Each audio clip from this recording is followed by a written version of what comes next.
So you've positioned your song to be released on a certain day. Maybe it's through DistroKid or CD Baby or one of those distribution services. Maybe you're doing it yourself, but you're going to have a release date and you're trying to figure out what can I do next? Well, here's a really easy thing to do. Get your song blogged about by people that blog about music on the internet or some website, or I don't think they do magazines much anymore. This will give you a lot of credibility for your artist brand and show people that you're a legit artist. The tool I'm going to show you is called SubmitHub, and it's super easy to use. Anybody can use it. There is a little bit of charge, but it's totally worth the money in my opinion. And it's a way of getting your music into playlists like Spotify playlists, YouTube, that kind of thing. Check it out. So I use a service. It's a website called SubmitHub, and the link is below. And what it is it's a place you start your account, you upload your artistry and your songs into it, and then you could submit your songs to curators. Now, if you go over to the list of curators, curators are people that basically put together playlists for Spotify or YouTube or Pandora or Apple Music, things like that. And there's also some of these curators are record labels, and some of them are just influencers, like people that just have a lot of influence on Instagram or TikTok. And these people are connected to Spotify, and the reason why they are connected is because they make a little bit of money every time they review songs and take your songs and blog about it, that kind of thing. And this whole site is changing constantly. So what I tell you right now could be a little different when you start to do this. But in theory, this is a hub. SubmitHub is a hub for you to get your music into the hands of people that are looking for your music. So I like to use it to get my music blogged about or into Spotify playlists. So the first thing you do is you buy credits. Now credits, and there's a whole scale of how to get credits. If you buy 5, it's $6.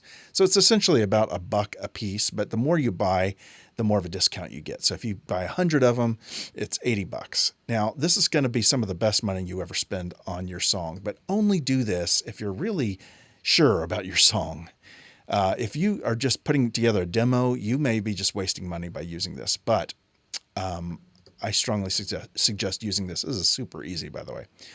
So what you do is you upload your song, and I'm going to show you what I do with this one. Now, I've already submitted this to different, I've had 5 campaigns I've built with this, but, and you can see the campaign results down here. I've had 11 approvals, and a bunch of people have passed on it, and that's actually extremely normal. It's actually, 11 approvals is actually pretty good. Most of the time you're going to submit to people, and they're going to say, hey, this is great, but it's not really what we're looking for. Because they're looking for a specific type of song or sound. Totally normal. You kind of you're going to need to get used to just sort of receiving the word no and moving forward and not letting it get you down. So we're going to submit this again. Now I've already uploaded this song, so I don't have to upload it again, but we're going to do a curator. So there's different people you can send it to, either record labels, influencers, like TikTok and things like that, or curators. We're going to send it to curators. And now it says, what kind of credits do you want to use? Well, I like to use premium credits. It costs a little bit of money, but again, you pay for the credits. But if you didn't want to pay anything, you can send your stuff using the standard way, and it's completely free. But I suggest using the premium. It says, do you want feedback or whatever, or I don't want feedback. I like to put feedback. I always ask for feedback. The reason why is it helps me know that there's somebody listening to it. If they have to write something about the song, that means they really have to analyze whether or not they want it or not want it. They can't just click through it really fast. And then you can say, if you want them to monetize your song, like if they have a channel or something like that on YouTube and you're allowing them to monetize it, you can let them monetize it. I always put they cannot, because I work on sync licensing in a different route through licensing agents. And then you put what folk or what genre you want, and you hit next.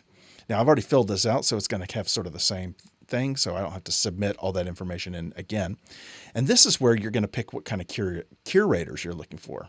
Well, right off the bat, I like to find curators that are bloggers in Spotify. So I'm going to click bloggers here. because I like bloggers, and I want it into Spotify playlists. If you want, you can say response rate above 80%. That means they're really good at responding. And then hide outlets in weekend mode. So sometimes if you didn't have this checked, it might say, hey, I'm out on vacation or something. It's just a waste of your time. So I suggest doing that. So then you go through and you find bloggers. This is a blogger, and they have done a ton of folk and indie songs. That's what they're looking for. You can look at what they're looking for here. Highlighted the finest of underrated music, curated by journalists, musicians, quality content, and proper playlisting. So I like that one. I'm going to go ahead and click that. Now this is in, I'm not sure which country that is. Oh, Philippines. The review, I'm going to click that one.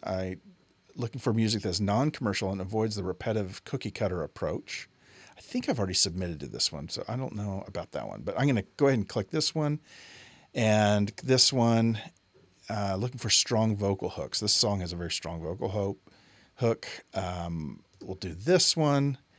And Stereo Fox. I think I've already done this. No, I haven't done that one. All right. So let's say I'm good to go. I've found some people that I want to check. They have a playlist. They're good bloggers, and I'm going to submit this. So hit submit, and then you get to add a little bit of information here to include. Now, I put several ear hooks in this song to take note of. It's written to give a little hope to my friends around the world who are struggling with COVID challenges. So you could, it has examples like this. This is a third new song. If you blog about it, we'll send it to our fans. Whatever you want to say, but just a quick line of information that makes it a little more personal. Put your email in and then just click submit. And you're done. And then you're going to start getting emails back with yes or no. So let's take a look at some of the responses I've gotten back for this song. Here is this last campaign I did. There's a total of 21 responses. 2 of them refunded because they just never respond. They only have a few days to check out your song when you submit to them. And if they don't, you will get your credits back, which is really cool. So this doesn't, let's see, does this show any of the information? Oh, approved, declined. So let's see just the approved. So this was approved by 4 different people in this campaign. This person put it in a Spotify playlist. They put it in a Spotify playlist. They did a Spotify playlist. They did a Spotify playlist. Someone the other day actually blogged about it. I can't remember which campaign it is. So that's fun. It's always fun when people write up your song. It's just really fun to share that with your fan base and say, hey, our song was recognized on this blog, which is really cool. So it's easy as that. I'm telling you, this is so fun to do. I really, really enjoy sending my song to curators and bloggers and seeing what happens and creating a little buzz. Again, this doesn't have to be a brand new release song. This can be songs from your past that you want to see if somebody will blog about, or just get into other playlists and bring new life to some of your old music. I strongly suggest doing this with music that is of good quality, that would fit in somebody's playlist, okay? Get ready to receive a ton of, hey, this isn't right for us. And no, this is just not what we're looking for. That happens constantly. It's okay. In fact, you can turn off the emails that are declining the song so that you're not bombarded with receiving, no, we don't want it, no, we don't want it, because that can kind of get a little old. You'll only get the email that says, hey, we love it. We'd love to put it into our playlist. And then you can share it on social media. So this is a great way for, I think, any artist, small indie artist, to create buzz about their brand and about their new releases, and to bring credibility to your website, so that when you are actually going to have an interview or get invited to a podcast or trying to get a gig somewhere, you have credibility that people have written about your songs, and your songs have been shared across different platforms. Plus, if it gets into a lot of Spotify playlists, you're going to trigger the algorithms of playlists, and they're going to start bringing your songs automatically into their playlists. And then the sky is the limit. You can get a lot more streams and plays. I hope that helped. I'd love to know your thoughts and feelings about this. If you hate SubmitHub, or if you found a different way, send me a note. I'd love to know your thoughts. The link is below if you want to go and use their tool. I think it's an awesome tool.